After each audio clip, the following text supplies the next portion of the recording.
Buenos días, bienvenidos entonces a esta tercera sesión de rutas integrales de atención en salud. Hoy nos vamos a enfocar en la atención de la vejez. Listo.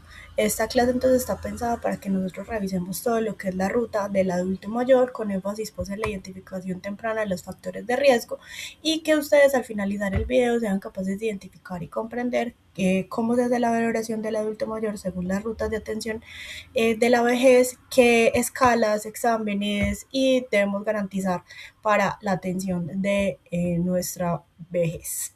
Entonces, recordándoles un poquito, yo creo que esta diapositiva ya la han visto varias veces, que entonces la ley estatutaria 1751 del 2015 y que vamos a centrarnos principalmente en la atención de las RIAs. Entonces, el ciclo de vida que hablaremos hoy entonces será enfocado para la persona mayor de 60 años, listo, ya sean hombres o mujeres, y que entonces estaremos viendo dos rutas importantes, que será la ruta de la promoción y mantenimiento de la salud, y veremos las rutas de grupos de riesgo.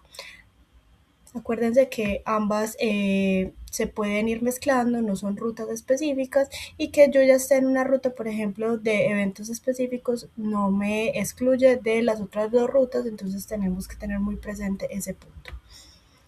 Acuérdense que entonces la vejez no es igual a enfermedad, simplemente es una edad donde tenemos un factor de riesgo, pero entonces como es un factor de riesgo para muchas enfermedades, aquí entonces vamos a empezar a mirar puntos importantes en la vejez. Tenemos que empezar a romper un mito con el adulto mayor y es que nos obsesiona la parte de la presión arterial, el peso, el colesterol, entre otras enfermedades de riesgo cardiovascular. Sí, son muy importantes, pero realmente el foco de esta ruta de atención integral a la salud será la funcionalidad. ¿Listo? ¿Por qué?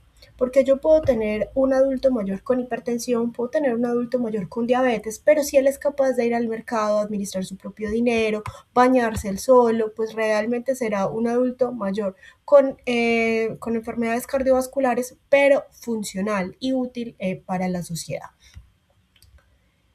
Entonces esa funcionalidad nosotros la vamos a evaluar en varias esferas. La vamos a evaluar en la física, en la mental, la vamos a evaluar también en el dominio social y en el dominio funcional. La ruta entonces tiene como meta pues posponer la dependencia y detectar la fragilidad a tiempo para poderla intervenir. Realmente la fragilidad es un término previo que está antes de la discapacidad y realmente intervenirla a tiempo podría hacer que tengamos un adulto más funcional para la sociedad, para su familia y para él mismo. Entonces, cuando ya ustedes reciben ese paciente mayor de 60 años en la consulta de la promoción y mantenimiento de la salud, pues realmente nosotros tenemos que empezar, obviamente, como empezaría toda consulta, que será con un interrogatorio. Ese interrogatorio debe ir enfocado a todo lo que son antecedentes cardiovasculares, antecedentes psiquiátricos, enfermedades de salud mental y todo lo que son estilos de vida. Con respecto al examen físico, pues la norma dice que debemos de hacer un examen físico completo, ordenado, y ya les voy a dar unos puntos importantes dentro de la parte de la antropometría que sí nos hacen mucho énfasis, pero aparte de eso el examen físico es el mismo que hacemos en consulta normalmente. ¿Qué tenemos entonces que aplicar obligatoriamente dentro de la resolución? Tenemos que aplicar unos instrumentos estandarizados que ya están dentro de las RIAs, o sea que sí o sí los debemos de aplicar dentro de la consulta. Estos tres índices y escalas los vamos a aplicar por lo menos una vez al año o una vez cada 3 años. Estamos hablando del índice de Bartel, del Autumn Brady y del Minimental. Entonces, del índice de Bartel vamos a mirar entonces las habilidades básicas de la vida, como caminar, trasladarse, el uso de escaleras, micción, deposición, comer, bañarse.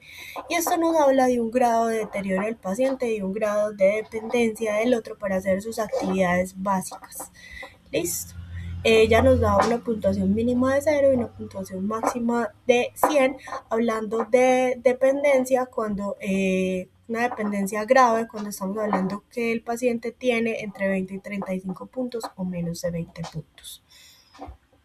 Tenemos la escala de Lawton Brody, que la escala de Lawton Brody entonces nos hablará para actividades instrumentales, como son usar el teléfono, manejar el dinero, tomar medicamentos, hacer el mercado, lavar la ropa. Ya, por ejemplo, si el paciente nos está hablando entonces que este paciente falló en esta escala del Autumn-Brady, que por ejemplo tiene una dependencia grave, una dependencia moderada, que ya sería de 4 o 5 puntos o menor de 4 puntos, pues realmente nos está diciendo que entonces es un primer signo de deterioro funcional. Y ya si estamos hablando de una escala de Bartel alterada, pues estaríamos hablando de las habilidades básicas, entonces ya sería un deterioro avanzado. Usualmente la una viene pegadita de la otra. Primero suele aparecer alterada la Autumn-Brody y posteriormente empezará a aparecer alterada Bartel. Tenemos entonces la escala de fragilidad, que entonces la vamos a evaluar mediante la escala de Linda-Fried, que esta va a evaluar pérdida de peso, debilidad, agotamiento, lentitud y baja actividad. Esto nos podría hablar de un riesgo de caídas, nos podría hablar de riesgo de debilidad muscular, emaciación y signos tempranos de desnutrición. Acuérdense que muchas veces la desnutrición no es visible, podemos tener un paciente obeso pero con valores desnutridos. Por eso mismo tenemos que tener muy presente eso, porque la dieta de nuestros pacientes también va a cambiar. Acuérdense que en la vejez llegan cambios importantes con la parte de la masticación, con la parte de los dientes, con la parte de la secreción de saliva, y eso va a hacer que nuestros pacientes puedan empezar a consumir menos alimentos, menos proteínas, porque no tienen la capacidad de mascarla, de tragarla, les va a dar dificultad, entonces empiezan a cambiar su dieta drásticamente y empiezan a hacer una dieta basada principalmente en lo que es carbohidratos y muy poca proteína. Entonces nos podría estar hablando de un paciente gordito, pero desnutrido, que no tiene nada de fuerza muscular. Y aparte también tenemos la concepción de que nuestros adultos mayores pues deberían estar muy quietecitos. Al contrario, se ha demostrado que entre más se mueva nuestro paciente, entre más funcional sea, entre más actividades sea en casa, obviamente cuidadas para su condición física en el momento, pues más movilidad, más independencia va a tener y menos fragilidad. Hablando entonces de la última, que sería pues como el deterioro cognitivo y el punto con el cual vamos a diagnosticar, o por lo menos vamos a hacer un tamizaje de demencia y la depresión, pues para hablar entonces de demencia vamos a hablar del Mini Mental Test. El Mini Mental Test pues nos va a mirar entonces varios áreas importantes que serán cognitivas, orientación espacial, temporal, fijación, atención al cálculo, recuerdo, lenguaje, y esto nos va a dar un puntaje. La escala es muy fácil de aplicar, realmente tiene todos los instrumentos y el único recurso que necesitamos es una hoja de papel y un lápiz. Nos va a hablar entonces que tenemos una sospecha de patologías demenciales cuando hablamos que tiene menos de 24 puntos, y que si tiene entre 9 y 12 puntos ya podríamos estar hablando casi que de una demencia. Ya entonces hablando como tal por acá de la valoración física y nutricional, acuérdense que el examen físico que le vamos a hacer a nuestro paciente pues será completo, ordenado y cefalocaudal. Tenemos que la guía nos hace énfasis muy importante en lo que es peso, talla, índice de masa corporal y los perímetros. Los perímetros acá toman una relevancia supremamente importante, porque entonces la composición corporal de nuestro paciente en agua, en grasa, en músculo va a cambiar, entonces los perímetros nos van a ayudar a clasificar mejor ese paciente de lo que lo hace el índice de masa corporal. Entonces perímetro cintura cadera, y con eso vamos a sacar el índice cintura cadera. Listo. ¿Qué otras escalas podemos utilizar para mirar entonces la parte nutricional de nuestros pacientes? Podemos utilizar el Mini Nutritional Assessment, que entonces este nos va a evaluar muchos componentes de nuestro paciente, nos va a mirar entonces como tal la parte para detectar desnutrición tempranamente. Miren que él como tal no pregunta mucho de nutrición, pregunta de otras cosas, porque va a preguntar también apetito, va a preguntar alimentos, va a preguntar pérdida de peso, movilidad, estrés psicológico, problemas neurológicos, índice de masa corporal, perímetro de la pantorrilla, y nos va a dar un puntaje final, que este puntaje entonces final es lo que nosotros debemos registrar en nuestra historia clínica, no como tal en las escalas o índices que vimos ahorita, sino los puntajes. Entonces vamos a hablar de un riesgo de desnutrición por debajo de 11 puntos y una desnutrición por debajo de 7 puntos. Esta es una prueba que nos podría hablar de todo lo que es la parte de la fragilidad, que entonces se llama la prueba levántate, anda, y es cronometrado, time and go. Entonces, esta nos va a hablar que vamos a poner al paciente sentado en una silla, lo vamos a decir que se levante, camine 3 metros, de la vuelta y se devuelva. Esto lo podemos hacer en 2 intentos y vamos a tomar el mejor tiempo. ¿Cuál es la idea? Que esta prueba la hagan en menos de 12 segundos. Si leemos bibliografía antigua decía que 20, pero se determinó que para fragilidad era mejor con 12 segundos. ¿Qué vamos a mirar principalmente? La fuerza de los miembros inferiores para pasar de parado a sentado, el inicio de la marcha, cómo lo hace. Acuérdense que nuestros pacientes con demencia o Alzheimer tienen dificultad y Parkinson tiene dificultad para el inicio de la marcha, la velocidad de la marcha, el equilibrio y la coordinación para darse la vuelta, la velocidad de la marcha al volver y el desacelerar para darse la vuelta o sentarse. Listo.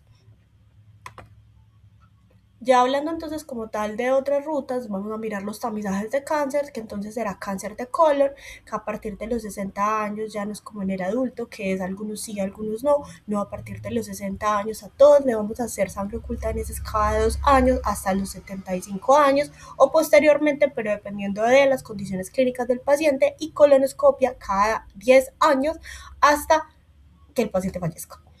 Listo. Y cáncer de mama vamos a hacer mamografía hasta los 69 años.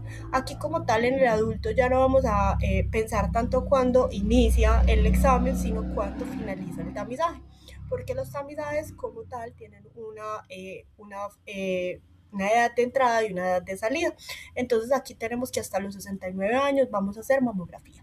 Después de los 70 años va a ser riesgo-beneficio, entonces usted ya como médico debe decidir si le hace la mamografía o no se la hace, dependiendo de los factores de riesgo que encuentre. Tamizaje de cáncer de próstata, este lo vamos a hacer con antígeno prostático y tacto rectal cada 5 años ya obligatoriamente, hasta los 75 años. Y cáncer de cervix, pues realmente se va a continuar en el esquema 113 con ADN con citología o 155 con BPH hasta los 65 años. Se recomienda principalmente que sea ADN BPH porque tiene más sensibilidad. Con el tamizaje cardiovascular entonces tenemos que la glicemia basal la vamos a hacer mínimo cada 3 años, el perfil lipídico que será colesterol total, HDL, triglicéridos será cada 5 años, creatinina cada 5 años, aunque si el paciente tiene algún factor de riesgo cardiovascular se podría hacer cada 3 años o cada 2 años. Y un análisis se hará también cada 5 años, aunque también va a depender de las comorbilidades del paciente. Con el tamizaje cardiovascular entonces tenemos que obligatoriamente tendríamos que aplicar 2 escalas, que es la escala de Framingham y la escala Delphin-Risk, y la toma de presión arterial. Esta toma de presión arterial idealmente se debería hacer en 2 posiciones, sentado y acostado, y brazo derecho y brazo izquierdo. Obviamente teniendo pues las indicaciones de la Sociedad Americana del Corazón para una toma adecuada de presión arterial. Recordando entonces que la valoración de la salud sexual y reproductiva de nuestros adultos va a ser súper importante, no lo podemos ignorar, no es prejuicio, no es tabú. Las RIAs nos exigen entonces que nosotros validemos esa sexualidad del adulto mayor como un derecho al continuar el placer y que son vigentes en la vejez y que no tenemos que asumir que un paciente por llegar a la vejez es asexuado, listo, tiene derecho a sexualidad. Vamos a preguntar si ese paciente tiene una vida sexual activa, la satisfacción. En esta edad hay que preguntar mucho por lo que es la disfunción eréctil, por la resequedad vaginal, por prácticas de riesgo. Así no creamos, tenemos una población muy grande de adultos mayores con enfermedades de transmisión sexual. Entonces, en ese paciente que tiene vida sexual activa, pues realmente la búsqueda activa de VIH, hepatitis B, hepatitis sífilis, pues será súper, súper importante. Y recuerden pues que no se puede dejar de lado la educación. El uso de preservativos se usa desde el inicio de la vida sexual hasta el final de la vida sexual. Recuerde que pues en una mujer en edad fértil pues tendrá riesgo de embarazo. Ya una mujer en menopausia, pues ese riesgo sale, pero el riesgo de ITS sigue estando presente, y que un hombre puede seguir produciendo progenie o hijos hasta el final de sus días. Entonces el preservativo será una forma muy efectiva de hacerla, o ya métodos definitivos de planificación familiar para los hombres que son muy recomendados. ¿Qué otras intervenciones entonces tenemos con el adulto? Pues la vacunación, que será una vacunación anual de influenza, neumococo y herpes zóster, que realmente las que tenemos en el PAI en este momento es la influenza. Neumococo y herpes son particulares, pero se recomiendan. Salud bucal, pues se hará en odontología cada 2 años o cada año, dependiendo de las condiciones del paciente. Y salud visual y auditiva, pues otoscopia y prueba de susurro se hará igual que en el adulto, entonces de manera anual. Y la salud visual, igual que en el adulto, agudeza visual de manera anual, optometría y oftalmología a partir de los 40 años hasta el final de la vida, cada 2 a 5 años. Bueno, con esto terminamos entonces la sesión del día de hoy. Espero que haya quedado todo súper claro. Recuerden pues que entonces las escalas son súper importantes en nuestra población, y que el examen físico será completamente normal. Nos vemos en una próxima ocasión.